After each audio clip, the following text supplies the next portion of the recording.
अगर कोई व्यक्ति 5 साल तक जेल में रहे और अदालत उसे दोषी भी न ठहराए, फिर भी जमानत न मिले, तो यह एक गंभीर सवाल है। शर्जील इमाम and Umar Khalid and Sharjeel Imam Umar Khalid और Sharjeel Imam उमर खालिद और शर्जील इमाम denied bail to Sharjeel Imam and फरवरी 2020 के दिल्ली दंगों में 53 लोगों की मौत हुई। आज 5 साल बाद भी उमर खालिद और शर्जील इमाम जेल में हैं, जबकि इसी मामले में कुछ अन्य लोगों को जमानत मिल चुकी है। इस मामले की जड़ 2019 में आए नागरिकता संशोधन कानून CAA से जुड़ी हुई है।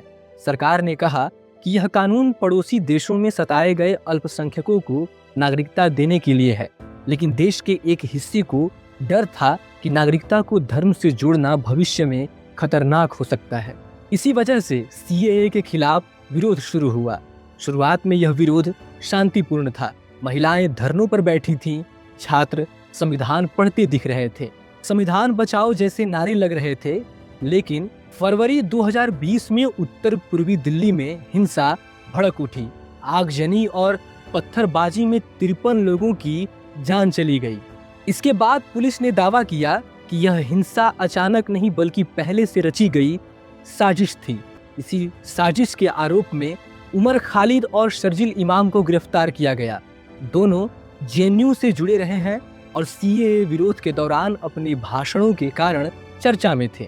आरोप है कि इन्होंने खुद हिंसा नहीं की, लेकिन माहौल बनाने और रणनीति तैयार करने में इनकी भूमिका महत्वपूर्ण रही। इन पर UAPA लगाया गया, जो देश की सुरक्षा से जुड़ा सख्त कानून है। इस कानून की धारा 43D(5) के तहत अगर अदालत को पहली नज़र में आरोप सही लगते हैं तो जमानत नहीं मिलती।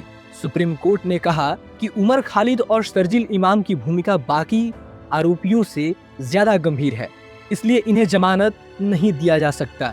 इसी केस में 5 अन्य आरोपियों को जमानत मिल गई है, क्योंकि अदालत के अनुसार उनकी भूमिका सीमित थी और उन पर साजिश जैसे गंभीर आरोप नहीं थे।